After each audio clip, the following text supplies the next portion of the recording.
Саламатсыздарбы достор, сиздер менен дос катары мен ой бөлүшкүм келип отурат. Мынакей ушул Facebook баракчасын өзүңүздөр карап көрүңүздөрчү. Мен жанагы мамлекеттик идеология жөнүндө айтсам, кээ бир биздин ак үйдөгү чиновниктер ошол окуу жайларды айтып келет. Же болбосо ошол Манас эпосу, Чыңгыз Айтматов атындагы академия бар дейт. Бирок ошолорду мамлекеттик деңгээлде биз идея жана ошондой эле мамлекеттик деңгээлде биз логика бере албай атабыз. Башкача айтканда, мамлекеттик менталитетибизди биз таба албай жатабыз. Ошондуктан мамлекеттик идеологияны иштеп чыгыш керек. Илгери Сталин айткан экен, кадр бардыгын чечет деп. Чындыгында эле бүгүнкү күндө карап көрүңүздөрчү, биз кадр жактан аксап жатабыз. Аны биз моюнга алышыбыз керек.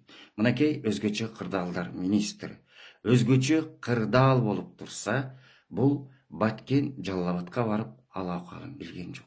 Бул эмне деген шундук? Мына өзүңүздөр билгендей, былтыйып эмне отурат бул жакта. Эмнеге былтыйып отурат? Бул жерде былтыйып отурбай, ошол эл менен бирге болуш керек. Ошол жерде барып элдин көйгөйүн билиш керек эле. Дагы бир маселелер биздин министрлер эл менен иштегенди билишпейт экен. Башкача айтканда, ишти алгандан кийин сен намысты кошо алышың керек. Министрлер эл менен иштеш керек. Министрлер. А бүгүн министрлер, биздин министрлер өзүнүн аппараты менен гана жүрүшөт. Эми ошол аппараттагы кызматкерлерди карасаңар, аларда дагы өзгөрүү болгон эмес. Башкача айтканда, ошол аппарат боюнча эле калган. Министрлер келе берген, аппарат ошол боюнча эле калган. А жаңы келген министр ошол аппараттын алып баруучусу гана болгон. Ишти алып барышкан эмес. Ошондуктан бул кадр маселесине көңүл бурушубуз керек. Бүгүнкү өкмөт, Мухаммедкалый Абылгазиев баштаган өкмөт отставкага кетиш керек. Кээ бирөө айтып атпайбы? Ашуудан ат алмашпайт деп. Кайсы ашууну айтып атат? Кайсы ашууну айтып атат? Эч кандай Абылгазиев ашууну ашам деген жок бул. Тескерисинче, кыргыз мамлекети бизди кыргап келип койду. Баарыбыз азыр кырлап жүрөбүз, кырда турабыз. Ошондуктан Абылгазиев отставкага кетиш керек. Өзүнүн составы менен. Өкмөт отставкага кетиш керек. Дагы бир нерсени мен айтып кетейин, мынакей мен айтар элем, биз тарыхка көңүл бөлбөй калыптырбыз. Ошондой эле тарыхый адамдарды биз чыгаргандай. Тарыхтагы калчу адам жаныбызда жүрсө дагы аны байкабай калыптырбыз. Кантип байкайбыз? Эсил бизде жакшыны сыйла, урматта деген бир жакшы сөз, идеология жок болсо. Идеология жакшы сөздөн турат. Жакшы жүрүүдөн болот. Ошондуктан бизде агымдар көп.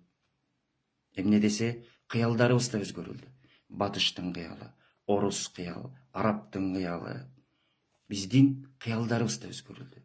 Баягы кыргыздын кыялы жок болуп баратат. Дагы бир нерсе, мен Раев Султанды айтып коеюн. Мына Раев Султан жөнүндө көп нерселерди мага айтып атышат.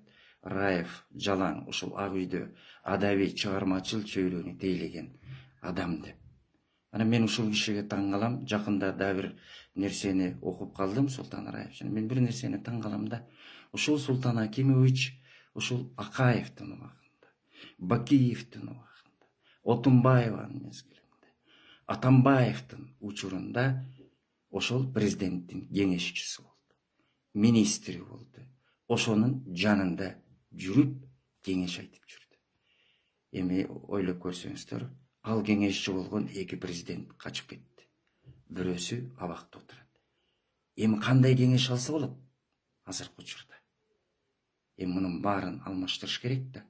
Ошондуктан биз кадровый маселеге көңүл бура турган маселе келди. Бүгүнкү күндө бир нерсени түшүнүп, элди сүйгөн министрлер керек. Элди сүйгөн өкмөт керек. Өзүн эмес, элди ойлогон өкмөт керек. Мен түшүнүгү жокторго түшүнбөйм. Түшүнүгү жокторго теңелгим келбейт. Бирок түшүнүгү жокторго теңелбейин десең, ошол түшүнүгү жоктор дагы түшүнүк жаратып жиберет экен. Ошондуктан келгиле, менин айтканымды түшүнүү менен кабыл алып, бир элди ойлойлу.